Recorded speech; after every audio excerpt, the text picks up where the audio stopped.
Professional choices do not become a caste system. जे आपल्याकडे झालेलं आहे पूर्वी, आता मे बी होत नसेल पण पूर्वी असं झालेलं आहे की प्रोफेशननीच कास्ट डिफाईन व्हायला लागते.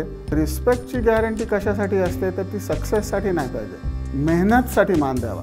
Sports stars, cricket stars, movie stars नाहीतर पॉलिटिशियन्स अशाच लोकांची नावं येतात. नृत्य, पेंटिंग किंवा कितीतरी अशा वेगवेगळ्या गोष्टी आहेत. हिस्टॉरियन म्हणा, ह्याच्यामध्ये काम केलेल्या लोकांची नावं पटापट तोंडावर येतच नाहीत. पण आता 9वी 10वीपर्यंत जनरल नॉलेज असायला पाहिजे हे इंडियन मुलांनी समजून घ्यावं.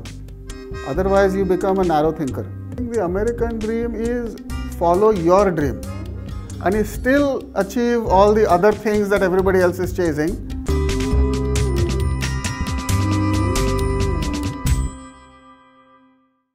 नमस्कार, मी विनायक पाचलक आणि थिंक बँकच्या बिहाइंड द सीन्समध्ये तुम्हा सगळ्यांचं मनापासून स्वागत.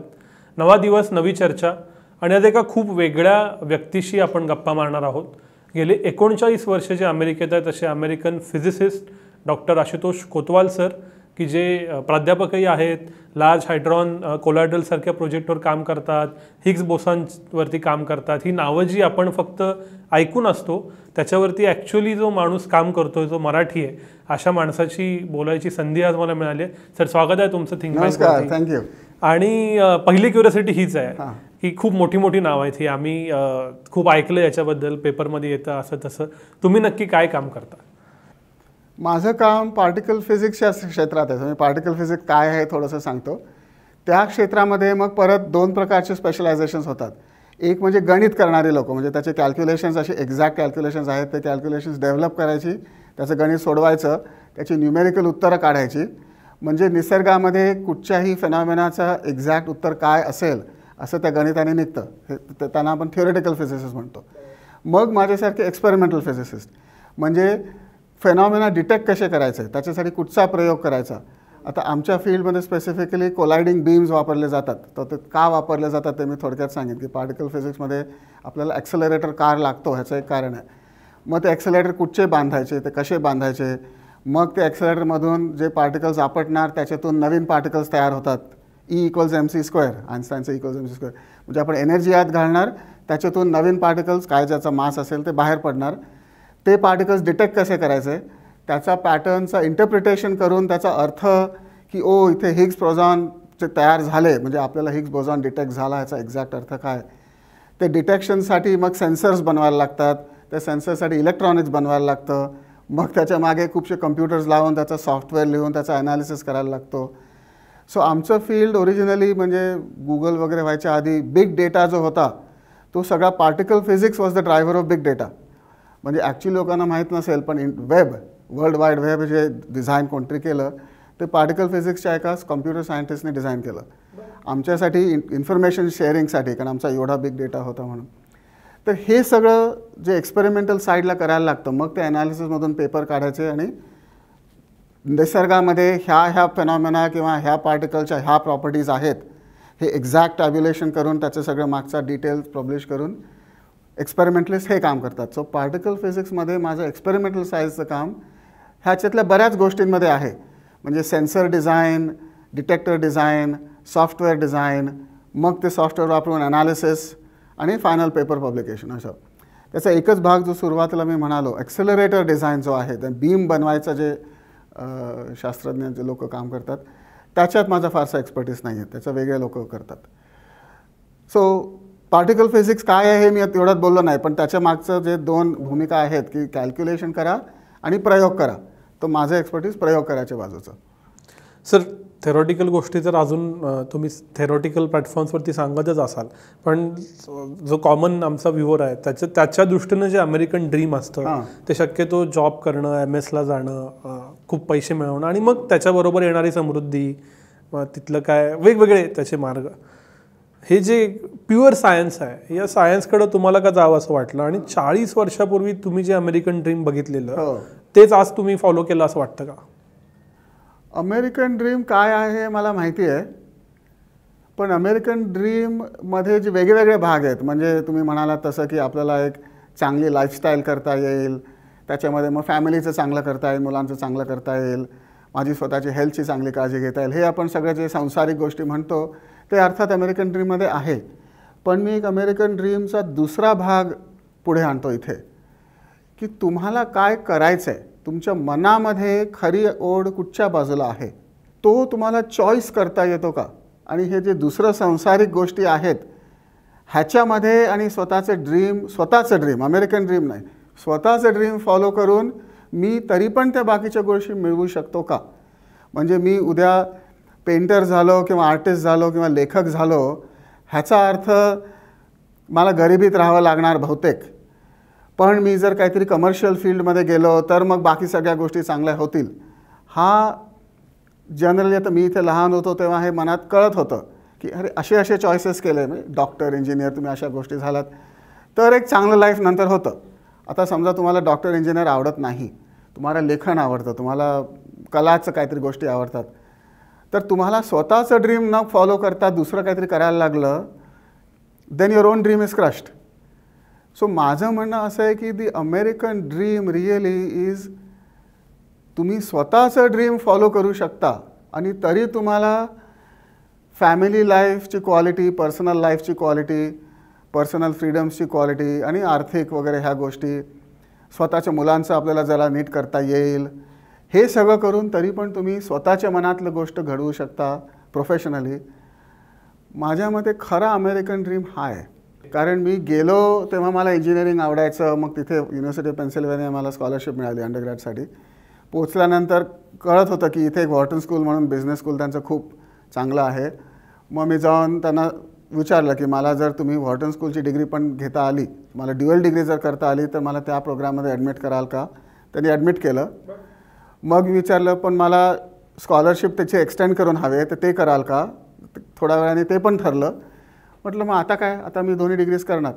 ह्या सगळ्या फील्डमधून माझ्याबरोबर व्हॉर्टनला आलेली मुलं किंवा इंजिनिअरिंगला आलेली मुलं, त्यांना त्यांचा तो आर्थिक किंवा फायनान्शियल सक्सेसच्या दृष्टीने जे करिअर दिसत होतं त्याच्यामध्ये ते माझे बरेच मित्र खूप विचारायला लागले 3ऱ्या-4थ्या वर्षी की तुझी ही सगळी टॅलेंट घेऊन तू आमच्याहून जास्त चांगलं करू शकशील वॉलशीटवर, तर तू ते सगळं सोडून फंडामेंटल फिजिक्सचा काय विचार करतोस. आणि मग जेव्हा मी हार्वर्डला PhD करायला गेलो तेव्हा पण काय काय नंतर भेटायला आली की अरे तू PhD केल्यानंतर तू आता ये, तुझ्यासारख्या ॲनालिटिकल माइंडसेट जे तू डेव्हलप करतो आहेस तिथून त्याला इतका स्कोप आहे.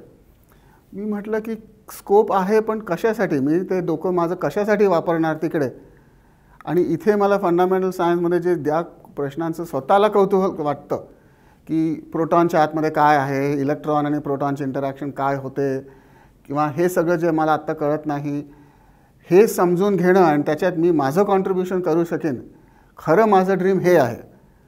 तर मी माझं ड्रीम सोडून तिकडे काय जाऊ. माझं ड्रीम म्हणजे मला फंडामेंटल सायन्समध्ये PhD करून त्याच विषयात पोस्ट डॉक्टरल रिसर्च करून त्याच विषयात प्रोफेसर बनून ते करिअर करायचं आहे की मी स्वतःचा रिसर्च ड्राईव्ह करीन आणि प्रयत्न करीन की ज्या काय आपल्याला अजून फंडामेंटल फिजिक्समध्ये गोष्टी अजून कळत नाहीत तिथे माझं जर काही कॉन्ट्रीब्युशन झालं तर that is my dream. So I think the American dream is follow your dream आणि still achieve all the other things that everybody else is chasing but without sacrificing your personal passion. So त्या दृष्टीने मी म्हणेन की खरं American dream मला मिळालं, म्हणजे खूप आणखीन लोकांना मिळावं असं वाटतं. त्याच्यासाठी जरा एक्स्ट्रा धडपड करायला लागते आणि थोडंसं रिस्क घ्यायला लागते, पण ती घेतली. आय गेस काही लोकांनी बरोबर मला ॲडवाईस दिला, प्रोफेसर्स वगैरे, की गो फॉर इट. तर I followed the American dream because I followed my dream which was possible there. इथे मी करू शकलो असतो का 40 वर्षापूर्वी मला माहीत नाही. इथं करू शकला असतं का या प्रश्नाकडे मला यायचं आहे पुढच्या टप्प्यात. पण हा मुद्दा असा आहे की तुम्हाला कोर सायन्समध्ये जायचा, हा जो व्हाय सापडणार प्रत्येकाचा, पर्पज सापडणार. आजकाल ते स्टार्ट विथ व्हाय नावाचं पुस्तक खूप गाजतं. हा तुम्हाला कसा सापडला? कारण व्हॉर्टन, पेन्सिल्व्हेनिया ही नावं इथं ऐकूनच लोकांना डायरेक्ट वॉल स्ट्रीट, CEOs म्हणजे असंच दिसतं. ह्या आजूबाजूच्या वातावरणात which is driven for that, कारण आपला भवताला आपल्याला घडवत असतो, अशा वेळेला हा वेगळा पर्पज तुम्हाला कसा सापडला? लहानपणापासून सायन्स आवडायचं. बरं. तेव्हा मी इकडं तिकडं म्हणजे हिस्ट्री वगैरे वाचायचो, पण शाळेमध्ये सोशल सायन्सेस किंवा लिबरल आर्ट्स असे विषय असतात शाळेमध्ये, सगळे असतात 10वीपर्यंत. मग जरा सायन्स वाढत जातं आणि दुसरे विषय थोडे कमी होतात 11वी 12वी. पण लहानपणापासून मॅक्सिमम मला सायंटिफिक, लॉजिकल, त्याच्यात काय गणित आहे, मग त्याचं कारण काय आहे. म्हणजे तुम्ही आता व्हाय म्हणालात ना, तर तुमचा उल्लेख वेगळा होता की व्हाय एम आय चूजिंग दिस. पण माझं तेव्हा डोकं व्हाय डज दिस वर्क, म्हणजे ही गोष्ट अशी का चालते. म्हणजे साध्या साध्या गोष्टी, डोरबेल कशी चालते, इलेक्ट्रिक मोटर कशी चालते, त्याच्यामागे काय आहे, थोडंसं त्याच्यातलं कळायचं. पण हे आणखीन कळून घ्यायचं आहे, तेवढंच डोकं चालायचं. बाकीच्या गोष्टींमध्ये इन अ वे म्हणजे शाळेतले मार्क हिस्ट्री, जिओग्राफी किंवा इंग्लिश लिटरेचर वगैरे कमीच मिळायचे. म्हणजे म्हटलं तर आता मला माझ्या मुलाबद्दल वगैरे अशी काळजी वाटते, कारण आताचं कल्चर असं झालं आहे, सगळं यायला पाहिजे, तुम्ही ऑलराऊंडर असायला पाहिजे, तुमच्यामध्ये ही टॅलेंट पण पाहिजे, बोलण्याची टॅलेंट पण पाहिजे, लिखण्याची टॅलेंट पाहिजे, लोकांशी इंटरॅक्ट करण्यात याला पण यायला पाहिजे, मग काहीतरी कोर स्ट्रेंथ पण पाहिजे. आता मी विचार करतो की हे सगळे प्रेशर जर तेव्हा असते 50 वर्षापूर्वी, तर माझं काय झालं असतं माहीत नाही. तेव्हा माझं थोडं वन ट्रॅक माइंड होतं. ते इंजिनिअरिंगकडे मी गेलो कारण जास्त अप्लाइड होतं आणि कळत जरा लवकर कळायचं. म्हणजे क्वांटम मेकॅनिक्स वगैरे मी काय पुस्तक वाचायचा प्रयत्न केला 11वी 12वीत मला आठवतं आहे, आणि फार कमी कळलं. कधीतरी कळेल अशी अपेक्षा होती किंवा होप होतं. पण इंजिनिअरिंग साईडच्या गोष्टी कळायच्या, पण कॉमन बेस वॉज सेम की व्हाय इज दिस वर्किंग.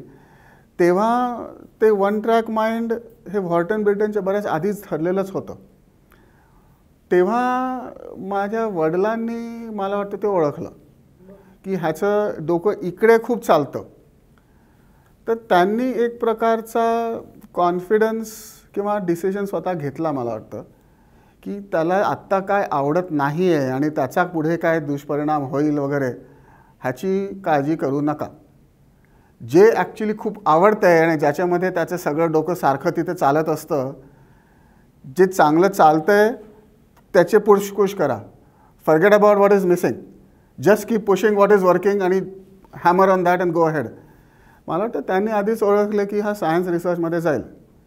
तर नंतर जेव्हा हे सगळे असे विचार यायला लागले, आता हे पण ऑप्शन आहे, लोक म्हणतात तू हे पण करू शकशील, तेव्हा एक असं डिस्कशन कधीतरी झालं. आणि ॲक्च्युली 90मध्ये आई वडील काही म्हणजे रेल्वेच्या कामाने इराकला गेले होते, तेव्हा डिसिजनची वेळ यायला लागली की आता मला ॲक्च्युली PhDचा विषय ठरवायचा आहे, मी हे पण आणि ते पण नाही म्हणू शकत. तर ते खूप चर्चा वगैरे झाल्या. आम्ही इराकमध्ये इकडे तिकडे फिरत होतो 1990मध्ये, तेव्हा पण ठरत नव्हतं. मग शेवटी अशी वेळ आली, मला तो प्रसंग आठवतो आहे की आम्ही रात्री गाडी घेऊन इराकच्या एअरपोर्टवर गेलो. सबन शुकशाक होता, एमटी रस्ते, एमटी एअरपोर्ट. फोटो काढायला गेलो तर एक लगेच बंदूकवाला माणूस आला की फोटो काढायची परवानगी नाही आहे, हे मला सगळं आठवतं आहे. तेव्हा लिटरली 5 मिनटात फ्लाईट सुटणार. तुम्ही म्हणालो पप्पा आता काय करू, ठरवायचं आहे.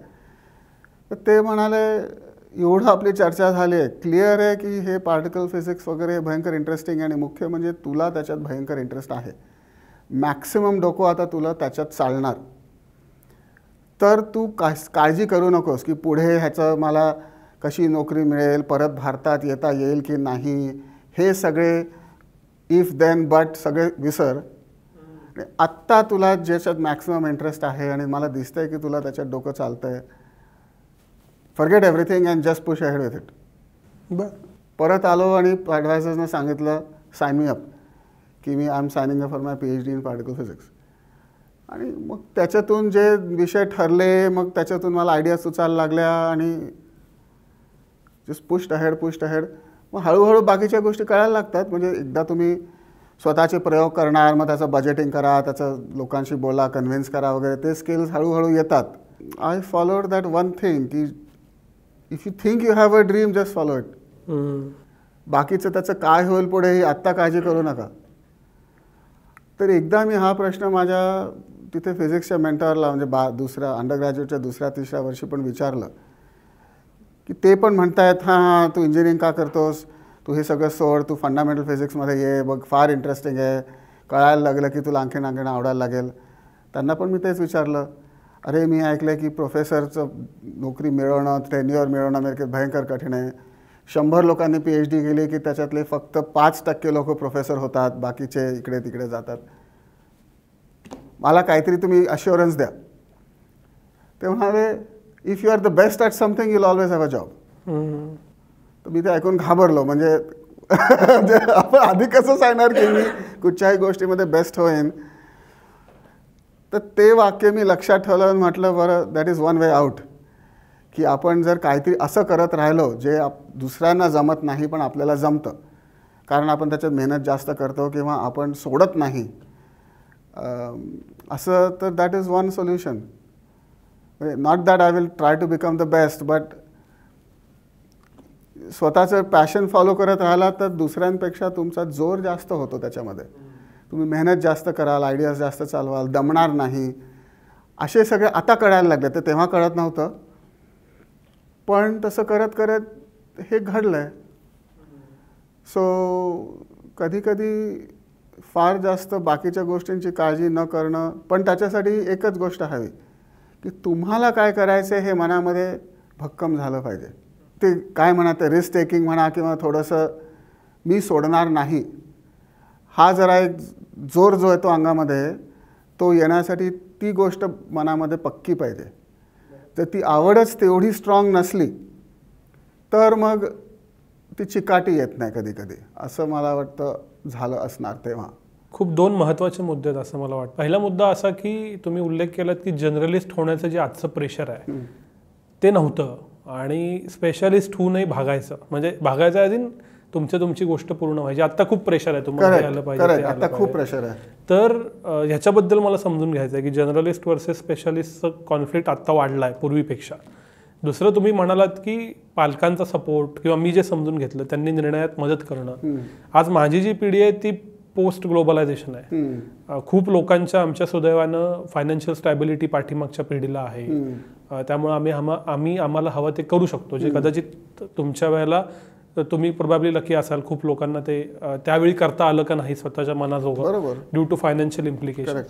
पण to choose what you like खूप एक्सपोजर मिळायला लागतं.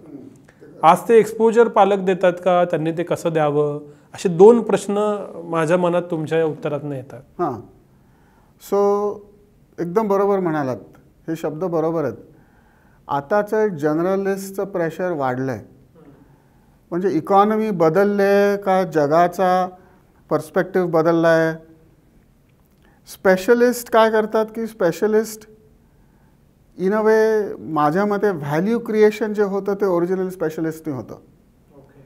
म्हणजे काहीतरी नवीन आयडिया चालवणं किंवा जे काय आत्ता चाललं आहे त्याच्यामध्ये आपल्याला काहीतरी सुधार करता येईल इथे, असे ते तितक्या डेप्थला जाऊन तो सगळा प्रोसेस, काही प्रोसेस असेल, इंजिनिअरिंग प्रोसेस असेल, फायनान्शियल प्रोसेस असेल, ट्रान्झॅक्शनल प्रोसेस असेल, मेडिकल प्रोसेस असेल, तो प्रोसेस इतका ॲडव्हान्स झालेला आहे आधीच की तो सगळा समजून मग त्याच्यामध्ये अरे इथे त्याच्यामध्ये काहीतरी इम्प्रूव्हमेंटचा स्कोप आहे, तिथे स्कोप आहे, हे जर्नलिस्टला करणं इम्पॉसिबल आहे. म्हणजे just by the nature of things. ते स्पेशलिस्टला 20 वर्ष त्याचा 10 वर्ष अभ्यास करून हां इथे बघा, इथे आणखीन इम्प्रूव्हमेंट करता येईल, हे स्पेशलिस्टलाच करणार.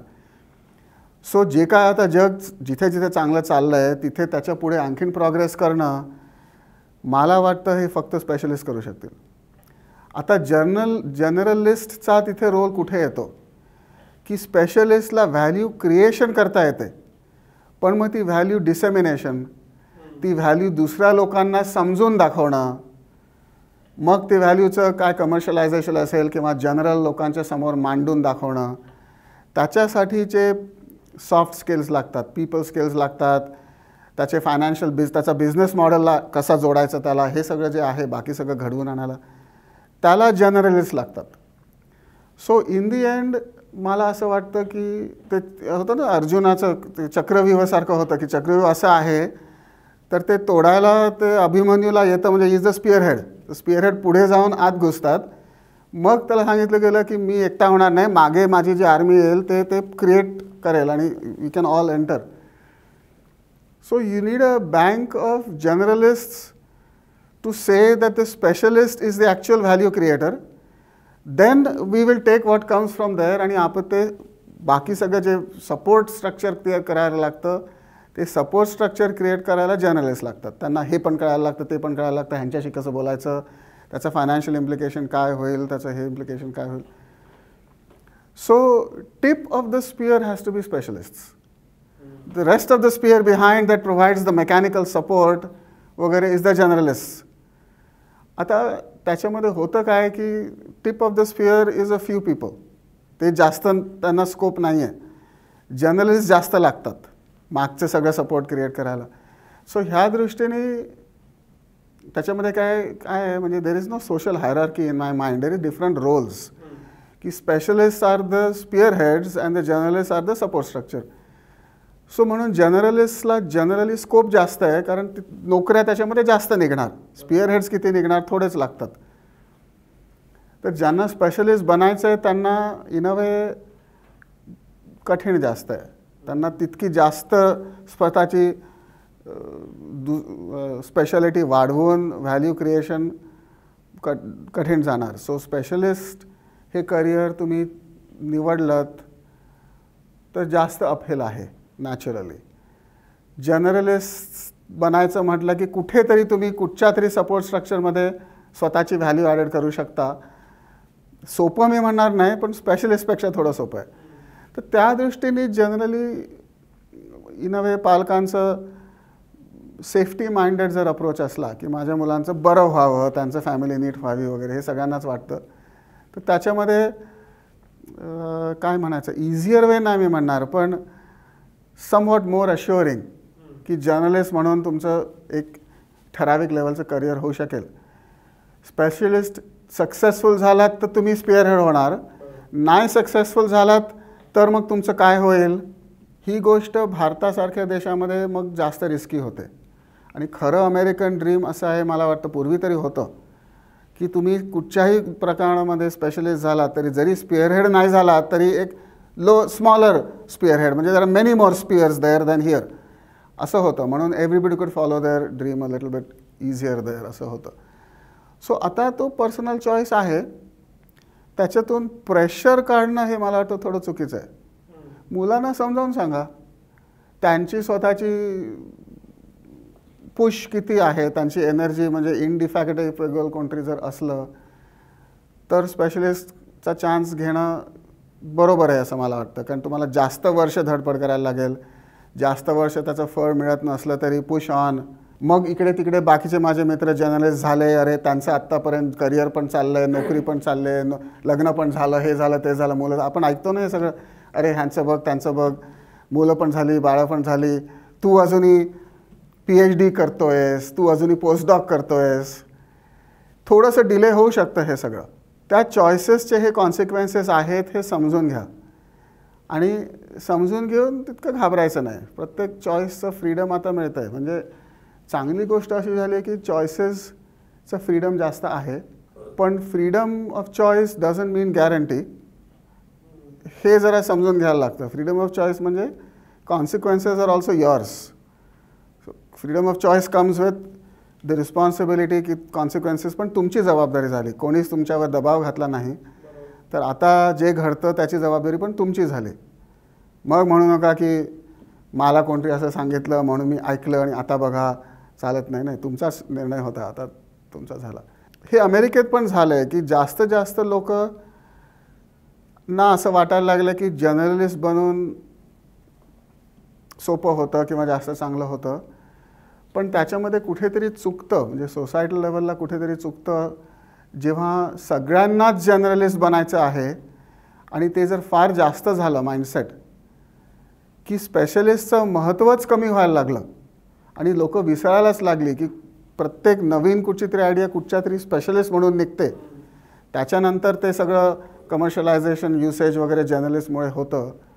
म्हणून तुम्ही सोसायटीमध्ये फक्त जर्नलिस्टनाच महत्त्व दिलं, सगळी डिसिजन मेकिंग रिस्पॉन्सिबिलिटी फक्त त्यांच्याकडेच राहिली आणि स्पेशलिस्टला काय महत्त्वच दिलंच नाहीत, म्हणजे त्यांना सेकंडरी रोलमध्ये जर घातलं तर हे जे मॉडेल आहे हे मॉडेलमध्ये गडबड होणार असं मला स्वतःला वाटतं. आणि जेव्हा तसं होत चालतं आहे तसं मला कधी कधी दिसतं की तुम्ही स्पेशलिस्टना त्यांच्या दुसऱ्या टॅलेंट त्यांच्याकडे नाही आहेत म्हणून त्यांना तुम्ही थोडं खालचं धरता किंवा त्यांच्याकडे दुर्लक्ष करता किंवा त्यांना हे येत नाही ते येत नाही ते येत नाही म्हणून अरे त्यांना बाजूला ठेवा. आपली ही जी कमिटी आहे जर्नलिस्टची, सगळे इम्पॉर्टंट डिसिजन्स आम्ही घेऊ आणि त्या स्पेशलिस्टला हां त्यांचं काम झालं आता त्यांना बाजूला करा. इथपर्यंत जेव्हा यायला लागतं सिच्युएशन, म्हणजे journalist start getting the complete upper hand, तेव्हा थोडंसं गडबड होणार. लाँग टर्ममध्ये ते जर्नलिस्ट फक्त जर्नलिस्ट लाँग टर्म प्रोग्रेस नाही करू शकत. तिथे you have to break the mould. आणि in generalist are very good at running the mould, maintaining the mould, incremental त्याच्यामध्ये इम्प्रूव्हमेंट्स करून making sure the infrastructure remains. But break through improvements cannot happen that way. So थोडंसं आपण काळजी घ्यावी की जर्नलिस्टचं भयंकर मोठं महत्त्व आहे, पण त्याच्यात स्पेशलिस्टना चा रिस्पेक्ट कमी नको व्हायला. आणि अमेरिकन ड्रीमचं परत तुम्ही तो फार चांगला विषय काढलात की अमेरिकन ड्रीममध्ये तो एक फार मोठा भाग आहे की कुठच्याही प्रोफेशनला रिस्पेक्ट मिळतो. म्हणून लोकांना जरी पैसे मिळाले नाहीत तरी तुम्ही जे करता त्याचं महत्त्व आहे. So professional choices do not become a caste system, जे आपल्याकडे झालेलं आहे पूर्वी. आता मे बी होत नसेल, पण पूर्वी असं झालेलं आहे की प्रोफेशननीच कास्ट डिफाईन व्हायला लागते. त्याच्यामुळे इंडियन ड्रीम होत नाही, त्याच्यामुळे पण अमेरिकन ड्रीम झालं. एव्हरी प्रोफेशन इज रफली इक्वली रिस्पेक्टेड. मग तुमची इकॉनॉमिक व्हॅल्यू जी आहे त्याप्रमाणे तुम्हाला पैसे मिळतील, पण कोणाला तरी कमी पैसे मिळतात म्हणून त्यांचा सोसायटी रिस्पेक्ट कमी झाला असं नाही होत. म्हणजे आमच्याकडे गवत कापणारा पण जो माणूस येतो त्याच्याशी पण एक प्रकारची प्रोफेशनल इंटरॅक्शन चालते. ती महत्त्वाची गोष्ट आहे अमेरिकन ड्रीममध्ये. इंडियन ड्रीम काय असायला हवं या प्रश्नाच्या आधीचा पेनल्टिमेट प्रश्न हा आहे की भारतीय लोक ही शक्यतो इनोव्हेशन करताना दिसतात. जुगाड केला, स्टार्टअप्स काढले, वर्किंग इफिशियन्सी वाढवली, असे जे सगळे तुम्ही म्हणालात ते गोष्टी करताना खूप दिसतात. म्हणून CEOज होतात. पण भारतात आणि भारतीय लोकांच्यात इन्व्हेन्शन्स दिसत नाहीत. मग लोक म्हणतात की नोबेल नाही मिळाला, अजून मेजर ब्रेकथ्रू नाही झालं, भारताचं गुगलसारखं प्रॉडक्ट कुठं आहे, वगैरे वगैरे वगैरे. हे जे इन्व्हेन्शन वर्सेस इनोव्हेशन आणि त्याच्यात भारतीय मेंटॅलिटी जी इनोव्हेशनकडे झुकती, या सगळ्याकडे तुम्ही कसं बघता? थोडासा भाग तो आहे.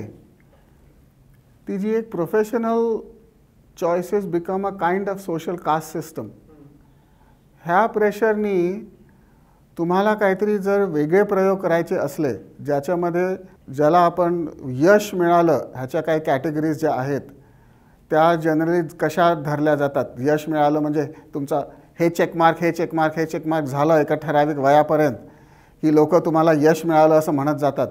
तर एक प्रकारचं ब्रेकिंग द मोल्ड करण्यासाठी जे ऑफ द बीटन ट्रॅक जायला लागतं किंवा धडपड जास्त होते, त्याच्यात फेल्युअर्स जास्त मिळतात.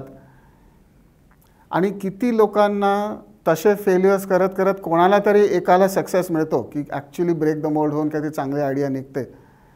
त्याच्यासाठी ती जी कॉस्ट आहे, म्हणजे हाऊ मेनी पीपल कुड become sphere heads but only one becomes and 20 others don't. मग त्या लोकांचं काय होतं, मग त्यांच्याबद्दल काय बोलणं जातं, अरे त्यांनी बघ 10 वर्ष भलतंच काहीतरी करण्यात घालवली आणि मग पुढे काहीच झालं नाही. हे सगळं ऐकून ऐकून तुमच्या नंतरची जी पिढी येणार त्यांच्या कानावर ते सगळं पडणार. मग आता कशी अपेक्षा तुम्ही ठेवता की त्या लोकांनी, त्या मुलांनी हे सगळं ऐकून धाडस दाखवावं की 20 लोकांमधून जर एकातलं असं जर काहीतरी मोठं निघणार आहे, त्याच्यातलं एक कोणतरी काहीतरी Google 2 काढणार किंवा काहीतरी नवीन इनोव्हेशन काढणार, बाकीच्या उरलेल्या 19 लोकांनी काय विचार करावा की मी अशी अशी रेस घेतली आणि शेवटी मला लोकांनी बाजूला टाकलं आणि मला काइंड ऑफ मूर्खात काढलं. हे जर त्या 20 हुशार मुलामुलींना कळलं तर मग त्याच्यातले सगळे 20 म्हणतील नाही बाबा, एकतर मी स्वतःची प्रोफेशनल रेस घेणारच, परत काहीतरी जर फार चांगलं झालं नाही आणि मी सुपर ग्रेट झालो नाही तर मला नंतर हे सगळं ऐकायला लागेल. तर ते जे हे सगळं ऐकायला लागेल आहे ना, ते अमेरिकेत होत नाही जनरली. त्यांना त्या लेवलचं यश मिळालं नाही तर कुठच्या तरी दुसऱ्या लेवलचं मिळतंच, किंवा कुठच्या तरी पॉईंटला ते म्हणणार की नंतर नाही तरी ठीक आहे, पण ते स्पेशलिस्ट बनण्यामध्ये मी जे स्किल मिळवलं ते स्किल आता मी कुठेतरी जर्नलिस्ट लेवलला पण वापरू शकतो. उशिरा होईल पण तरी बाकीची सोसायटी मला रिअब्झॉर्ब करेल. तसं बऱ्याच प्रमाणात अमेरिकेत होतं. म्हणजे इतके पार्टिकल फिजिक्सचे PhD निघतात किंवा कुठच्या तरी स्ट्रिंग थेरी वगैरे करून PhD निघतात तिथे, ते सगळ्यांना काय प्रोफेसरशिप्स मिळत नाहीत. पण मग काय होतं की त्यांना सोसायटीमध्ये दुसऱ्या कुठच्या तरी त्यांच्या त्या स्किलसाठी फायदा होऊ शकतो म्हणून त्यांना वेगळ्या प्रकारचे जॉब्स मिळतात. आणि इन जनरल म्हणजे माझ्या फील्डमध्ये समजा टेन्युअर मिळालं नाही किंवा चांगली पोस्ट डॉक्टरल पोझिशन मिळाली नाही, मग ते कुठे जाणार? ते इंडस्ट्रीमध्ये जाणार. त्यांना जनरली इंडस्ट्रीमध्ये प्रोफेसरपेक्षा तिप्पट पगार मिळतो. म्हणजे ॲक्च्युली आर्थिक पद्धतीने मी लोकांना सांगतो की बरं, तू प्रोफेसर नाही झालास तरी तुला माझ्यापेक्षा आर्थिक फायदा जास्त होणार आहे. So you can either win this way or you can win that way. हे सांगणं भारतामध्ये कठीण आहे. म्हणजे तुमचं पुढे सोशल स्टॅटस काय होईल जर तुम्ही ह्या स्पेशलिस्ट फील्डमध्ये सक्सेस झाला नाहीत, यश मिळालं नाही, ती काळजी अमेरिकेत मला नसते. म्हणून मी जेव्हा मुलांना सांगत असतो की तुम्ही प्रयत्न करा, तुमचं असं नाही झालं तर तसं चांगलं होईलच. हे जर मी भारतात आत्ता प्रोफेसर असतो आणि स्टुडंट्सना सांगत असतो तर मला तसं सांगता येईल की नाही मला माहीत नाही. परत त्यांना मग त्यांच्या सोशल एन्व्हायरमेंटमध्ये काय ऐकायला लागेल, काहीतरी नेगेटिव्हच ऐकायला लागलं तर मग मला रिस्पॉन्सिबल नाही वाटणार की मी त्यांना असा ॲडवाईस आधी द्यावा. Because I might be hurting not only their career but their feelings in the future. So हा भाग थोडासा बदलता येतो. सगळ्यांना सक्सेसची गॅरंटी नाही देता येत, पण त्याच्यातून सोशल कास्ट सिस्टम तयार जे आपण करतो ती नाही होत अमेरिकेत. सो दॅट ती आपली जबाबदारी आहे की कोणाला तरी कशात तरी खरा इंटरेस्ट आहे आणि मेहनत करायची तयारी आहे तर त्या चॉईसला मान द्यावा आत्ता. आणि त्या पर्सनला ती धाडाकी म्हणजे करेज दाखवलं ह्याचा मान द्यावा. कारण ते मेहनत करायला तयार आहेत त्या गोष्टीमध्ये. यश काय कोणालाच गॅरंटी नाही आहे ना, फ्युचर कोणी बघितलं आहे. पण रिस्पेक्टची गॅरंटी कशासाठी असते तर ती सक्सेससाठी नाही पाहिजे. म्हणजे आपलं कुठचं तरी एक नॅरो डेफिनेशन घ्यायचं सक्सेसचं आणि मग म्हणायचं की त्याच्यासाठी आम्ही मान देतो आणि ह्याच्यासाठी देत नाही. मेहनतसाठी मान द्यावा. तर तुमची खरी पॅशन आहे कोणतरी, त्याच्यात कोणतरी मेहनत करते तर त्याच्यासाठी जर रिस्पेक्ट दिलात तर जास्त मुलं तयार होतील. आणि त्याच्यामुळे मग ते शेवटी अमेरिकेमध्ये कोण यूट्यूब काढतं आणि कोण गुगल काढतं ती सोशल प्रेशरची काळजी करत नाहीत. इथे हुशार आणि तिथे हुशार, सगळीकडेच हुशार आहेत, पण मला वाटतं तिथे त्यांना ते सोशल प्रेशर तितकं नसतं अशी माझी समजूत आहे. किंवा ते त्याच्याकडे दुर्लक्ष करतात आणि म्हणतात तुम्ही काही बोला, मला हे करायचं, मी सोडणार नाही, पुढचं पुढे मी बघून घेईन. ते इकडे मला वाटतं ते लहान लोकांना मे बी मी पुढचं पुढे माझं बघून घेईन ही म्हणता येत नाही. आपण सगळे असे घोळका करून काहीतरी जे बोलत राहतो एकमेकाबद्दल त्यांनी ते नुकसान होत असेल अशी माझी थिअरी आहे. की म्हणून मग ते ब्रेक थ्रू इनोव्हेशन्स इथून का होत नाहीत ह्याचं कारण हे असावं. इंडियन ड्रीम काय असलं पाहिजे? थोड्याशा प्रमाणात आपण आत्ता जे बोललो ते थोडा भर कुठच्या तरी मटेरियल किंवा अशा सक्सेसवरून काढून तुम्हाला जे काय करायचं आहे त्याच्यासाठी जर तुम्ही मेहनत करायला तयार आहात तर सोसायटीने सपोर्ट द्यावा. थोडंसं आपल्याकडे असं कधी कधी वाटतं की मेहनतीपेक्षा दुसऱ्या गोष्टींना जास्त मान मिळतो.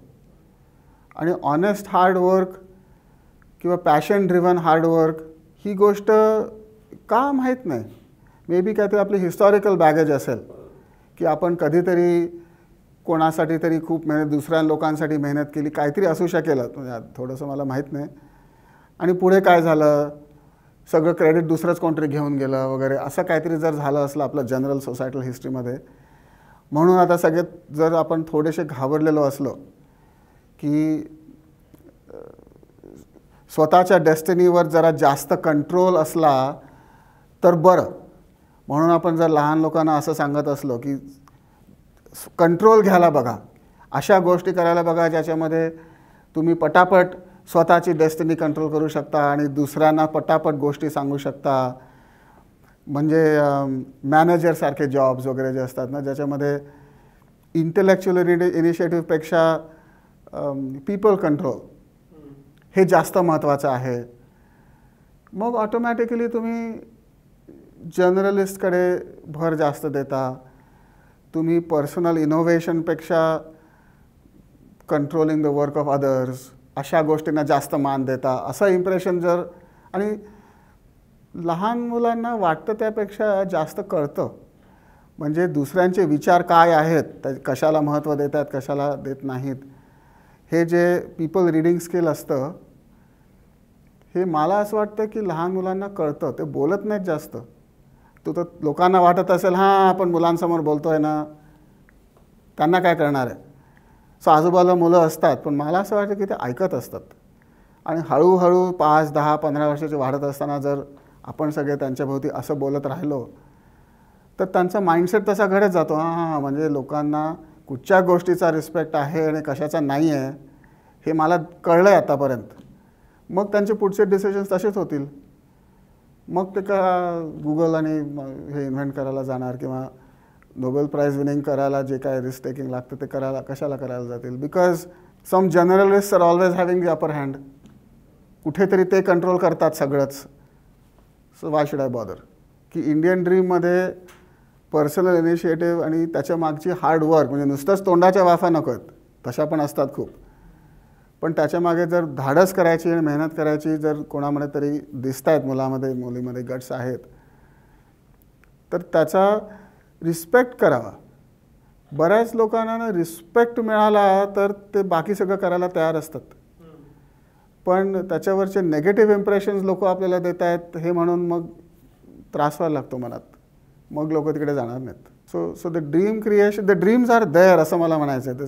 Young people have the dreams, पण परहॅप्स आवर बोलण्याच्या पद्धती ज्या आहे त्याच्यामुळे आपण त्यांचं ड्रीम स्क्वॉश करतोय आणि मग म्हणतोय की इंडियन ड्रीम गेलं कुठे, मारल्यानंतर कसं परत येईल असं मला म्हणायचं. या सगळ्यामध्ये फिअर ऑफ फेल्युअर हा जो आपल्या मनात तयार होतो किंवा बाहेरून इंजेक्ट केला जातो, याचा किती महत्त्वाचा हा भाग आहे आणि या फिअर ऑफ फेल्युअरला कसं कॉन्कर करावं? बऱ्याच प्रमाणात मला वाटतं लहान मुलांमध्ये फिअर ऑफ फेल्युअर असं नसतं. तो नंतर घातला जातो मनामध्ये. ते 10, 20, 15 वर्ष जे ऐकतात आजूबाजूला दुसऱ्या लोकांचं बोलणं, मला वाटतं तो फिअर ऑफ फेल्युअर तिथून तयार होतो. आणि थोड्या बहुत प्रमाणात जर स्वतःचं वाढत असताना जर आर्थिक परिस्थिती वाईट असली की आपल्याला दिसतं आहे आपले आईवडील खूप मेहनत करत आहेत पण खायलाच मिळत नाही आहे वगैरे, तर ह्याच्यानी पण मुलांना असं फिअर ऑफ फेल्युअर मनात येऊ शकेल. सो दोन्ही आहे, एक तर काय ऐकतात आणि काय दिसतं. कुठच्या तरी मुलांनी जर काही म्हणा खेड्यागावामध्ये गरिबी बघितले किंवा शहरामध्ये गरिबी स्वतः लाईफमध्ये बघितले, आईवडिलांची बघितले, तर त्यांच्या मनात फिअर ऑफ फेल्युअर होणं साहजिक आहे. पण middle class, upper middle class, इथे ह्या मुलांना तशी फिअर ऑफ फेल्युअर स्वतः बघितलेलं नाही आहे. त्यांच्या मनामध्ये कुठून येते तर बहुतेक लोकांचं बोलणं ऐकून ऐकून येत असेल. ते आपण कंट्रोल करू शकतो. म्हणजे कुठेतरी मी काय म्हणते की थोडीशी जबाबदारी, आता एकदा तुम्ही मिडल क्लास अपर मिडल क्लासमध्ये पोचलात तर तुमची जबाबदारी बदलली थोडीशी. आईवडिलांची जबाबदारी इथे थोडीशी बदलते. फार जास्त रिस्क सांगू नका. मुलाला स्वतःच्या ओळखून घ्या, मुलीला स्वतःच्या ओळखून घ्या की त्यांच्यामध्ये धाडस करायची कितपत शक्ती आहे. जर तितकी नसली तर एक general good career, middle class career किंवा अपर मिडल काय तुम्हाला जे काय स्कोप दिसतो तो करा. पण जर तुम्हाला स्पेशल टॅलेंट दिसते आणि तुम्हाला तुमची आर्थिक परिस्थिती अशी आहे की तुम्ही सपोर्ट करू शकता ती, तर मग तिथे होऊ द्या, बघा काय होतं आहे. आणि म्हणजे सबंध भारत काही एकदम बदलत नाहीत, पण ज्यांना ती चान्स मिळाला आहे, ज्या आईवडिलांना किंवा ज्या फॅमिलीजमध्ये तो चान्स मिळाला आहे की आपण हळूहळू ते परिवर्तन आणू शकतो, की आपण स्पेशलिस्टना सपोर्ट करू शकतो, आपण त्या पर्टिक्युलर ब्रांच ऑफ रिसर्चला किंवा कशालाही, तशा संस्था ज्या सपोर्ट करतात अशा गोष्टी, त्या संस्थांना आपण सपोर्ट द्यावा. जमेल तर डोनेशन द्यावं, पण नाही तरी मॉरल सपोर्ट द्यावा, इंटेलेक्च्युअल सपोर्ट द्यावा, त्यांचं व्हॉलंटिअर काम करावं किंवा असं काहीतरी. हे मी आता ह्या वेळेला बरंच बघितलं. ज्या लोकांना जमतं, स्वतःचं सगळं नीट झालेलं आहे, ते सोशल कॉजेसना व्हॉलंटिअर वर्क स्वतःचा वेळ देतात. पैसे पण द्यायची गरज नसते बऱ्याच वेळेला. थोडा वेळ दिला का ऑर्गनायझेशनला मदत केली, स्वतःचे कॉन्टॅक्ट्स वापरून ऑर्गनाईज करायला मदत केला, तर त्यांनी ते हळूहळू एक मूव्हमेंट जी तयार होते ती काही वर्षात ते इंडियन ड्रीम पण त्यांनी तयार होईल. सो ज्यांना हा चान्स मिळाला आहे त्यांनी तो सोडू नये. या सगळ्यामध्ये ग्लॅमरचं महत्त्व किती असतं? म्हणजे कायम असं म्हणतात, मला माहीत नाही खरं खोटं किती आहे, की ज्या देशामध्ये राजकारणी आणि सिनेस्टार्स, आयडॉल्स असतात तिथं विकास होणार नाही. आणि तसं तुमच्यासारखी लोक, मला माहीत नाही भारतातल्या तुमच्या पॅरलल असणाऱ्या एखाद्या शास्त्रज्ञाला किती ग्लॅमर मिळत असेल, तर हा फॅक्टर काम करतो का आणि तो कसा असेल करत तर इथं कसा आणायचा? तो मला ह्या वेळेला ॲक्च्युली जाणवला, कारण माझ्या काही आता बरेच चर्चा वगैरे झाले, सेमिनार झाले, पब्लिक लेक्चर झाले, तेव्हा मी एक्झॅक्टली ही गोष्ट काही लोकांकडून ऐकली की लहान मुलांसमोर, कॉलेज स्टुडंट बरोबर समोर जर असं एक सर्वे घेतला 20 मुलांचा, शाळेतले किंवा कॉलेजमधले, की तुम्हाला अशी नावं सांगा तुमच्या ओळखीतली पटापट काय नावं येतात, असं रॅपिड क्वेश्चन्स केले तर sports stars, cricket stars, movie stars, नाहीतर पॉलिटिशियन्स, अशाच लोकांची नावं येतात.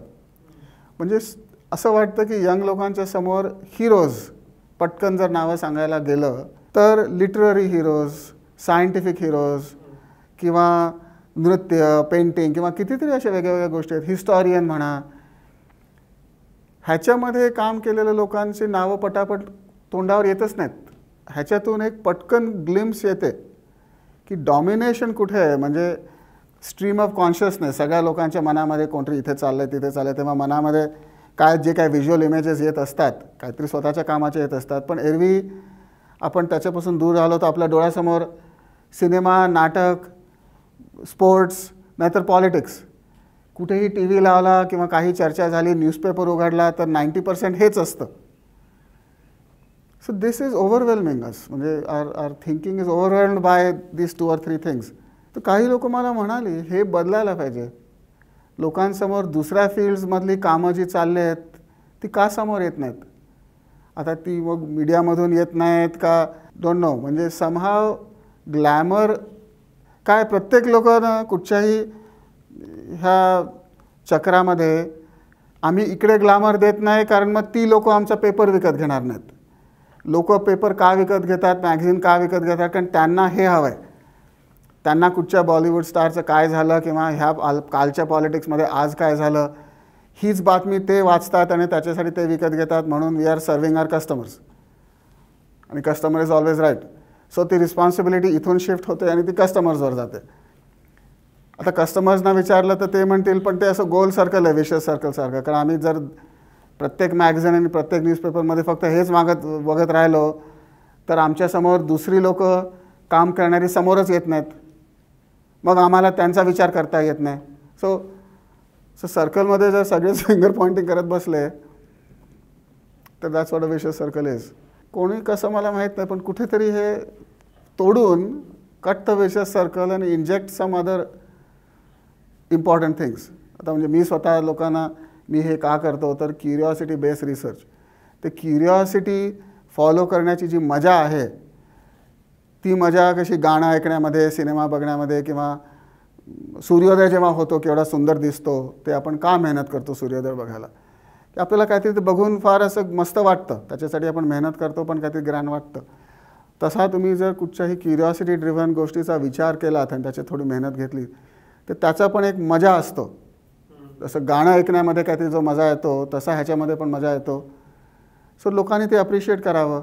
मग तशी लोक जर काहीतरी नवीन सांगतायत की इकॉलॉजीमध्ये हल्ली असं चाललं आहे, कोणतरी असं केलं की बायोडायव्हर्सिटी इंडियामध्ये कमी होते, जास्त होते, किंवा एनर्जी रिसर्चमध्ये काय झालं, मोठे मोठे सोलर प्लांट्स बनत आहेत, कोणी सांगितलं आहे का कोणाला, किंवा इलेक्ट्रिक व्हेकल कसे चालू, कुठचाही घ्या तुम्ही, किंवा हल्ली इंडियामध्ये मेडिकल रिसर्चमध्ये हार्ट ऑपरेशनवर काहीतरी प्रगती झाले, ते येतं का न्यूजपेपरमध्ये, की अमेरिकेतली काही लोक आता बघतायत की इंडियामध्ये खूप पटापट हार्ट ऑपरेशन्स कशी करता येतील, त्याच्यातले प्रोसिजरमध्ये सुधारणा केली आहे. ह्याच्यातली बरीच अमेरिकन लोक आता कुठच्या इथल्या क्लिनिक्समध्ये येऊन, हे मी तिथे जाऊन वाचलं, पण इथे कोणी तुम्हाला काही सांगितलं आहे का.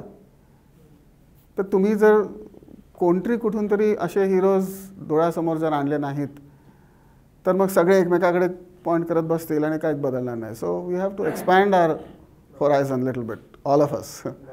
तुम्ही खूप इंटरेस्टिंग मुद्दा मांडलात की क्युरिओसिटी बेस्ड रिसर्च, आणि त्यातला महत्त्वाचा भाग आहे क्युरिओसिटीचा, जो इन अ वे जसा मीडियाला लागू होतो तसाच एज्युकेशन सिस्टीमला पण लागू होतो. असा पण जोक येतो की आम्ही जन्मल्यावर क्युरियस होतो, शिक्षण आणि परीक्षा यंत्रणेनं आमची क्युरिओसिटी मारली. तर ही क्युरिओसिटी कशी डेव्हलप करता येते, मला माहीत नाही तुमचा भारतीय शिक्षण पद्धतीशी किती संबंध आला आहे, पण त्याच्यात काय काय एलिमेंट्स एम्बाईब केले पाहिजेत की जेणेकरून क्युरिओसिटी चा एम्फसिस वाढेल आणि मग तो व्हाय शोधायला मदत होईल लोकांना. दोन्हीकडे जबाबदारी आहे. विद्यार्थ्यांमध्ये पण जबाबदारी आहे आणि टीचर्समध्ये पण आहे. कुठच्याही सिच्युएशनमध्ये जेव्हा प्रत्येक वेळेला कोणतरी एक कारण देतं ना की something else is to blame, तेव्हा मला नेहमी थोडंसं ऑकवर्ड वाटतं. इट इज नेव्हर ट्रू की something else is to blame 100%. म्हणजे ताली दो हात से बजती आहे. म्हणजे सक्सेससाठी पण आणि फेल्युअरसाठी पण मल्टिपल कॉजेस असतात. आता ज्यांच्यामध्ये क्युरिओसिटी आहे त्यांनी माझ्या टीचर्सनी मला एन्करेजमेंटच दिली नाही म्हणून माझी क्युरिओसिटी गेली. It's not 100% true. बरं, शाळेचा तुम्हाला त्यामध्ये रट्टा मारायला सांगतात आणि परीक्षेमध्ये रट्टा रिप्रोड्यूस करायला सांगतात. तुमच्यामध्ये जर खरी क्युरिओसिटी असती तर तुम्ही बाजूला जा, कुठचं तरी मॅगझिन वाचायच्या ऐवजी त्या पर्टिक्युलर विषयामधलं पुस्तक उचला आणि साईडला वाचा. कोणी तुम्हाला थांबवलं आहे? कोणीच म्हणत नाही की तुम्ही त्या क्युरिओसिटी गोष्टीमध्ये तुम्ही स्वतःचं पुस्तक वाचू शकत नाही. प्रत्येक गोष्ट जी तुम्हाला येते ती फक्त शाळेमध्येच शिकवली जाते असं पण नाही आहे. तुम्ही किती 7 तास 6 तास शाळेत जाता, मग काहीतरी 4 तास 3 तास होमवर्क करता, तर दिवसामध्ये तुम्हाला 1 तास जर क्युरिओसिटी स्वतःच्यासाठी काढायचा आहे तर काढताच येत नाही हे शक्य नाही. जर तुम्हाला खरंच करायचं असलं तर वेळ काढता येतो. सो थोडंसं मी स्टुडंट्सना पण म्हणेन की प्रत्येक वेळेला टीचरला ब्लेम करू नका. टीचर्सच्या बाजूनी काय करता येईल असं पण आहे. म्हणजे ते थोडंसं it's a fact of life की सुरुवातीला जेव्हा आपण सगळ्याच शाळेत जातो तेव्हा सगळ्या स्टुडंट्सची कुठच्या लेवलची टॅलेंट आहे, कुठच्या लेवलची मेहनत करायची तयारी आहे किंवा कुठच्या लेवलला त्यांना क्युरिओसिटी इंट्रिन्सिकली आहे ते अगदी लहान पहिल्या दुसऱ्या तिसरी सगळ्यात त्या कळत नाही. त्यामुळे एक बेस लिटरसी करणं, बेस लेवलला फॅक्ट्स माहिती असणं ह्याची गरज आहे. म्हणजे तुम्ही 2nd ग्रेडपासून स्पेशलिस्ट नाही तयार करू शकत. That would be a mistake. म्हणजे त्याला काय होतं, मग ते अप्रेंटिसशिपच सुरू होते पूर्वीसारखी की तुम्हाला 3रीपासून आम्ही कार्पेंट्री शिकू, म्हणजे मग तुम्हाला दुसरा काहीच विचार करता येत नाही, फक्त कार्पेंट्री येते. ती सोसायटी आता नाही राहिली, ती इकॉनॉमी नाही राहिली. त्यामुळे एक जनरल लेवल ऑफ फॅक्ट्स की जगामध्ये ह्या लेवलचं सायन्स चालतं, ह्या लेवलची हिस्ट्री आहे, ह्याला करायला पाहिजे ती मेहनत. सो थोडे प्रमाणात रट्टाबाजी गरज आहे. You have to know things. म्हणजे जगाचा विचार, कुठच्याही गोष्टीचा विचार करणं ह्याच्यामध्ये जर तुम्हाला फॅक्ट्सच तुमच्या डोक्यात नसल्या तर विचार पण तिरका होऊ शकतो. हे पण मी बघितलं. म्हणजे सोशल मीडियामध्ये अर्धे लेवलचेच फक्त फॅक्ट्स देणं, त्याच्यावरचं जे लोक लॉजिक लावतात ते लॉजिक चुकीचं आहे मी म्हणणार नाही, पण जर लॉजिक बायस्ड फॅक्ट्सवर बेस्ड असलं तर लॉजिक पण बायस्ड निघणार. सो थोड्या बहुत प्रमाणात आपल्या शाळेच्या एज्युकेशन सिस्टममध्ये तुम्हाला सगळी इंडियन हिस्ट्री थोड्या प्रमाणात माहीत पाहिजे, थोड्या प्रमाणात अमेरिकन हिस्ट्री किंवा वर्ल्ड हिस्ट्री माहीत पाहिजे, थोड्या प्रमाणात वर्ल्ड जिओग्राफी कळायला पाहिजे. म्हणजे थोडंसं मला पूर्वी अमेरिकेत लोकांना परत पाकिस्तान कुठे आहे, इंडिया आणि पाकिस्तान 2 वेगळे देश आहेत माहीतच नाही. इतक्या जनरल वर्ल्ड नॉलेजबद्दल इतकी कमी माहिती शाळेत शिकवली गेली is also a bit odd. So I wouldn't blame Indian system completely. पण आता 9वी 10वीपर्यंत जनरल नॉलेज असायला पाहिजे हे इंडियन मुलांनी समजून घ्यावं. Otherwise you become a narrow thinker. आता इट्स ऑल्सो ट्रू की तुम्हाला खूपशा फॅक्ट्स डोक्यात आहेत पण तुम्ही त्याच्या पुढे जर विचार करायचीच तुमची इंटरेस्ट नाही, then you are not a thinker at all. तुम्ही खूपशा फॅक्ट्स मेमोराईज केल्या आणि तुम्हाला विचारच करायचं नाही. सो बरेच लोक विचार करतात पण नॅरो फॅक्ट्सचा विचार करतात म्हणून त्यांचे तर्क चुकतात. काही लोक खूपसं नॉलेज डोक्यात होतात पण विचारच करत नाहीत, त्यातला काय करणार. सो सगळ्या गोष्टी एज्युकेशन सिस्टममध्ये नाही आहेत. बाहेर लोक काय बोलतात, लोक दुसऱ्या गोष्टींवर भर देतात का नाही देत, म्हणजे पेरेंट्स भर देतात का नाही देत. तुमचं डिनरला कॉन्व्हर्सेशन काय चालतं तेव्हा तुम्ही कुठचा तरी हे चाललं आहे जगामध्ये मग त्याचं काय कारण असू शकेल असं तुम्ही बोलता का. आज असं न्यूजपेपरमध्ये आलं की अमिताभ बच्चनला ताप आला एवढंच बोलता, मग मुलं ऐकणार की हां अमिताभ बच्चन फार महत्त्वाचे आहेत, पण आज कुठेतरी असा कोणतरी शोध लावला की किंवा इंडियामध्ये आज नवीन सोलर पॉवर प्लांट कुठेतरी कमिशन झालं अशी छोटीशी न्यूज होती, तर ती कोणतरी जर सकाळी वाचली तर ती मग तुम्ही घरी कुठेतरी मेन्शन करता की नाही करत. मग त्या मुलाला एखादं क्युरिओसिटी होईल, अरे सोलर पॉवर काय असतं, कशी चालते. मे बी कोणतरी जाऊन वाचेल त्याच्याबद्दल आणि दुसऱ्या दिवशी सांगेल. It's a multifaceted thing. फार जास्त वन डिरेक्शनल फिंगर पॉइंटिंग केलं की ते हां म्हणजे ती जबाबदारी तिकडची झाली म्हणजे मी सुटलो. आपण सुटू नाही शकत, असे कोणीच सुटू नाही शकत ह्याच्यातून. शेवटच्या प्रश्नाकडे यायच्या आधी अजून एक प्रश्न असा विचारायचा आहे. तुम्ही मगाशी एक उल्लेख केलात इंडस्ट्री अकॅडमिया रिलेशनचा. त्याची खूप इथं चर्चा होती की भारतामध्ये इंडस्ट्री आणि अकॅडमिया खूप पोल सपाट आहेत, त्याचे प्रयत्नही चालू आहेत, न्यू एज्युकेशन पॉलिसी येते आहे. तर इंडस्ट्री अकॅडमिया रिलेशनकडे तुम्ही कसं बघता आणि ते कसं असायला पाहिजे? अमेरिकन मॉडेल बऱ्याच प्रमाणात चांगलं चालतं. अमेरिकन मॉडेलमध्ये इंडस्ट्री अकॅडमी रिलेशनचं सुरू कुठं होते की युनिव्हर्सिटीजमध्ये रिसर्चला खूप मान आहे आणि कुठच्याही अमेरिकन युनिव्हर्सिटीला हळूहळू रिसर्च युनिव्हर्सिटी बनायचं असतं. तर बऱ्याच युनिव्हर्सिटीज तिथपर्यंत पोचत नाहीत, थोड्या प्रमाणात पोचतात, काही जास्त प्रमाणात पोचतात. म्हणजे एक ज्याला आपण टॉप अमेरिकन युनिव्हर्सिटी म्हणतो 30-40 असतील आणि त्यांच्यामध्ये मग फार फरक नसतो. म्हणजे काहीतरी प्रेस्टीज नेम ब्रँड असेल पण ॲक्च्युली कामामध्ये टॉप 10 आणि टॉप 20 आणि टॉप 30मध्ये तितका फरक नसतो. जितका लोक बोलतात तितका नसतो. एका हाय लेवलचा रिसर्च R1 युनिव्हर्सिटी म्हणतात, म्हणजे रिसर्च क्लास 1 30-40 आहेत. तर सगळ्या प्रोफेसर्सचं टेन्युअर केस कशी तयार होते, तर एका ठराविक लेवलला रिसर्च केला नाही त्याचं कसं ठरवलं जातं की तुम्ही दुसऱ्या रेप्युटेड युनिव्हर्सिटीजच्या प्रोफेसर्सना पत्र लिहायला सांगता, कम्प्लिटली अनॉनिमस.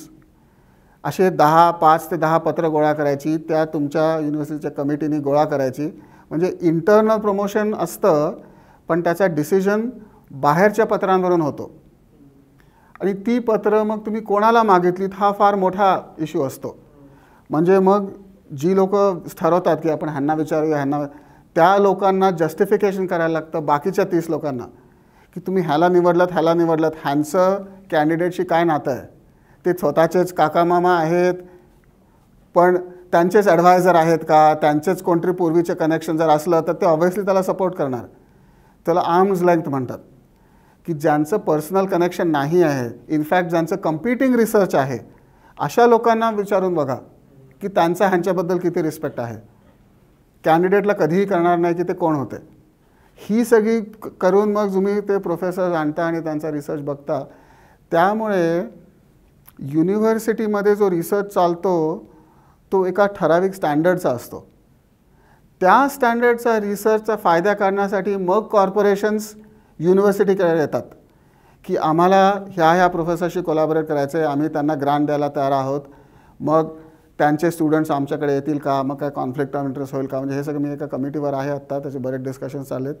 पण those are the good problems to have की अकॅडमिक आणि युनिव्हर्सिटी रिसर्चमध्ये मग एकमेकावर इन्फ्लुएन्सिंग चाललं आहे किंवा सगळं नीट बाय द रूल्स चाललं आहे की नाही. पण तो गुड प्रॉब्लेम कसा क्रिएट होतो की industry is respecting at a very high level the research being done independently at the universities. तर ती पहिली रिक्वायरमेंट आहे. जर इथे तो नेक्सस होत नाही त्याचं कारण असं आहे का की ज्या फ्रंट एंड किंवा टॉप लेवलच्या इथे इंडस्ट्रीज आहेत त्यांच्या कॉर्पोरेट लॅब्समध्ये जो रिसर्च चालला आहे त्यांना मे बी दिसतच नसेल की आम्हाला ज्या लेवलच्या गोष्टी हव्या आहेत त्या लेवलच्या कुठच्या तरी गव्हर्नमेंट लॅबमध्ये किंवा कुठच्या तरी युनिव्हर्सिटी लॅबमध्ये जर त्या लेवलचं चाललेलं नसलं तर ते पॉलिसीनी होणार नाही आहे. तुम्ही ह्यांच्याशी कोलॅबोरेट करा असं सांगून कोणीही कोलॅबोरेट करत नाही. त्यांना इंटरेस्ट दिसायला पाहिजे की इथे पण इक्वल लेवलचा रिसर्च चालला आहे, जे आम्हाला माहीत नाही आहे त्या गोष्टी ह्या लोकांना माहिती आहेत आणि प्रोफेसर्सना पण असं दिसायला पाहिजे की आपल्याकडे काय काय टेक्निकल गोष्टी ज्या नाही आहेत त्या इंडस्ट्रियल लॅबमध्ये आहेत. मग on an equal footing partnership होऊ शकते. कुठच्याही पार्टनरशिपमध्ये प्रत्येक पार्टनरचा USP असायलाच लागतो, नाहीतर डॉमिनेशन होतं नाहीतर साईड लाईनिंग होतं. सो बहुतेक अशा कारणांनी ते नेक्सस जमत नसावा आणि तो एज्युकेशन पॉलिसी आणि नॅशनल पॉलिसीने नाही होणार, तो खालून यायला लागतो. तुम्ही तो इन्फ्रास्ट्रक्चर जेव्हा तयार कराल, तुम्ही युनिव्हर्सिटीजचं स्टँडर्ड वाढवाल, त्याच्यासाठी तुम्ही फंडिंग कसं तुमचं ठरतं त्याची पीअर रिव्ह्यू सिस्टम स्ट्रॉंग बनवाल, मग त्या पीअर रिव्ह्यू सिस्टममधून जी लोक वर येतात त्यांना तेवढा मान द्या, त्यांचं फंडिंग चोक करू नका. म्हणजे तिथे तुम्ही एवढी मोठी जर ब्युरोक्रेसी लावून ठेवलीत की 3 कोटीचे ग्रांट अप्रूव्ह झाले, पण ते 3 कोटीचं इक्विपमेंट आणण्यासाठी जर 3 वर्ष लागणार पेपरवर्कमध्ये, आणि ही न्यूज नेक्स्ट कॅन्डिडेटला कळली तर ते कॅन्डिडेट मग त्या जॉबला अप्लायच करणार नाहीत. मग 10 वर्षांनी तुम्हाला जर त्या लेवलचा रिसर्च होत नाही तिथे, मग कुठची इंडस्ट्री तिथे कोलॅबोरेट करायला लागेल. सो थिंक म्हणजे खालचा विचार करायला लागतो. How does the system get build from the ground up. माहिती आहे मला बरीच असं पॉलिसी लेवलची चर्चा चालली आहे की आपल्याला एंड रिझल्ट हा हवा आहे आणि एंड रिझल्ट तो हवा आहे. एंड रिझल्ट मिळवायला सगळी गोष्ट बिगिनिंगहून होते, एंडनी नाही पुश करतायत. नाहीतर काय होणार की तिकडे शेवटी हे घ्या पैसा आणि 4 कोलॅबोरेशन सुरू करा. त्याचा जर बेस तयार नसला तर तो पैसा कुठेतरी 5 वर्षांनी कुठे गेला कळणारच नाही. कोणतरी हाय लेवलला म्हणतील आम्ही प्रयत्न केले, आम्ही एवढे फंड्स असाइन केले, तर पैशाचं निघालं काय नोबडी नोज. कोणी विचारायला पण आहे का त्या पॉईंटला हा प्रश्न निघतो. So everybody is just checking off their own boxes आणि nothing is actually happening. So in the end तुम्ही तर प्रोफेसरशी बोलताय, I am a root cause analysis person. So नेहमी मला वाटतं की रूट कॉजकडे पोचा, मग कळेल की का कुठे अडकतंय काहीतरी. सर खूप प्रश्न आहेत विचारायला, पण शेवटचा प्रश्न थोडा वेगळा विचारतो, थोडासा टँजंट, की इतके वर्ष तुम्ही बाहेर आहात, अमेरिकेत आहात, तुम्हाला बर्ड्स आय व्ह्यूनं ॲट आर्म्स लेंथ भारत दिसत असेल, तुम्ही भारतातल्या गोष्टी बघत असाल, अमेरिकेतून दिसणारा भारत कसा आहे? 2 वेगळे प्रश्न झाले. मला भारत कसा दिसतो आणि अमेरिकेतून भारत कसा दिसतो. मला भारताची बरीच माहिती आहे आणि मी इथूनच आलो आहे, म्हणून मला 40 वर्षाचा प्रोग्रेस दिसतोय नव्हे, आणि काही काही गडबड पण दिसते. प्रोग्रेस बोलूया. इवन 6 वर्षामध्ये खूप स्वच्छ जास्त झालं आहे, ग्रीनरी वाढले, कन्स्ट्रक्शन क्वालिटी बरीच सुधारले. म्हणजे पूर्वीचे बिल्डिंग्स बघा आणि आताचे बिल्डिंग्स बघा, एक स्टेडी प्रोग्रेस दिसतोय. क्वालिटी, रस्त्यांची क्वालिटी वगैरे बघा, बऱ्याच गोष्टी अशा चांगल्या झाल्यात. पण हा माझा व्ह्यू आहे माहिती असल्यामुळे. तुमच्या प्रश्नाचा एक वेगळा अर्थ निघतो की एक ॲव्हरेज अमेरिकनला तिथे मीडिया इंडियाचा व्ह्यू काय दाखवतो, ज्यांना स्वतःची काहीच माहिती नाही, फक्त न्यूजपेपर बघणार, CNN बघणार, तिथे कुठच्या तरी कारणाने इंडियाचा व्ह्यू जनरली नेगेटिव्ह दिसतो. आता ह्याच्या मागे काही अजेंडा आहे का वगैरे हे आपण सोडूया, पण इंडियामध्ये जेव्हा कुठची तरी दुर्घटना घडते, ट्रेन ॲक्सिडेंट झाला, फ्लड झाले किंवा असं झालं तसं झालं, त्याचं बरेच कव्हरेज निघतं. कुठेतरी मी वाचलं, सायन्स मॅगझिनमध्ये वाचलं की world's largest solar power plant, एक उदाहरण देतो छोटंसं, हे राजस्थानमध्ये आता काहीतरी 2 किलोमीटर्स बाय 3 किलोमीटर्सचं मोठं बांधलं आहे. तर चायनामध्ये सोलर पॉवर प्लांट्स खूप झालेत, पण single biggest is in India actually right now. बहुतेक काही वर्षांनी चायना त्याच्यावर मोठं बांधेल, मग आपण त्याच्यावर मोठं बांधू.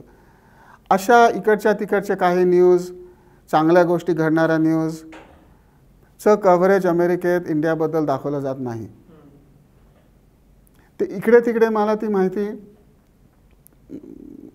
रेप्युटेड न्यूज आउटलेट्समधून मिळते, पण इन जनरल मीडियामधून पण नाही मिळत.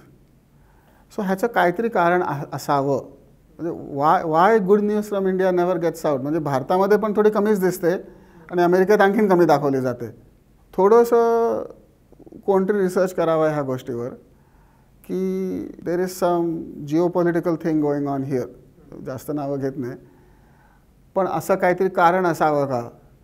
उदाहरणार्थ, सर्वात मोठी डेमोक्रेसी इंडिया, सर्वात जुनी डेमोक्रेसी अमेरिका, असं कोणालाही पटकन वाटावं की ह्या देशांमध्ये जास्त जुळायला पाहिजे. म्हणजे जनरली म्हटलं तर फ्रीडमवर भर आहे, छोट्या बरेच डिफरन्सेस आहेत, सगळे इश्यूज आहेत, पण ॲव्हरेज देश घेतले जगातले तर त्याच्यामध्ये स्पेक्ट्रममध्ये इंडिया आणि अमेरिका थोडं जवळ यावं, दूरपेक्षा, ऑपोजिटपेक्षा ॲटलिस्ट ह्या साईडला आहेत. त्या मानाने इकडचा व्ह्यू अमेरिकेबद्दलचा पण अमेरिकाने असं कसं केलं आणि अमेरिकाने तसं केलं आणि तिकडून पण तसंच असतं. सो लोक सिमिलॅरिटीज आणि कॉमन ग्राउंड बघायच्या ऐवजी उलटं कसं चाललं आहे काहीतरी हे दाखवलं जातं. मला वाटतं तिकडे पण आणि इकडे पण. थोडं आश्चर्यजनक आहे. आणि आश्चर्यजनक आहे म्हणजे ह्याचं काहीतरी कारण असावं, तर कोणतरी जाऊन फिगर आउट केलं कारण. म्हणजे हे फार मोठ्या गोष्टी झाल्या, पण असं आहे. सो इन अ वे थोडंसं वाईट वाटण्याची गोष्ट आहे. म्हणजे मला जे मी आता दोन्हीकडे आता माझे इथे पण रूट्स आहेत, तिथे पण आता खूप रूट्स झालेत. So something better is imaginable here between the two countries. पण छोट्या छोट्या प्रमाणात इनविजिबली घडतं. म्हणजे ॲक्च्युली लोक इंटरनॅशनल कोलॅबरेशन्स करतात. आता कालच मला कोणतरी भेटले की इकडचा एक मोठा प्रोजेक्ट झाला, त्याचं कोलॅबोरेशन त्यांच्या कंपनीने की अमेरिकन मोठ्या सिव्हिल इंजिनिअरिंग कंपनीशी झालं. सो हे सगळं गुपचूप बऱ्याच गोष्टी चालल्यात. पण एक मासला जे व्हिज्युअल दाखवलं जातं ते ऑपोजिट आहे. आणि ह्याचं हमखास काहीतरी कारण असणार. सम अजेंडा इज देअर. याच नोटवर समथिंग बेटर इज इमॅजिनेबलवर थांबूया. तुम्ही एवढा वेळ दिलात आणि आम्हाला खूप वेगळा पर्स्पेक्टिव्ह दिलात, त्याबद्दल थिंक बँककडून तुमचे खूप खूप आभार. धन्यवाद. थँक्यू.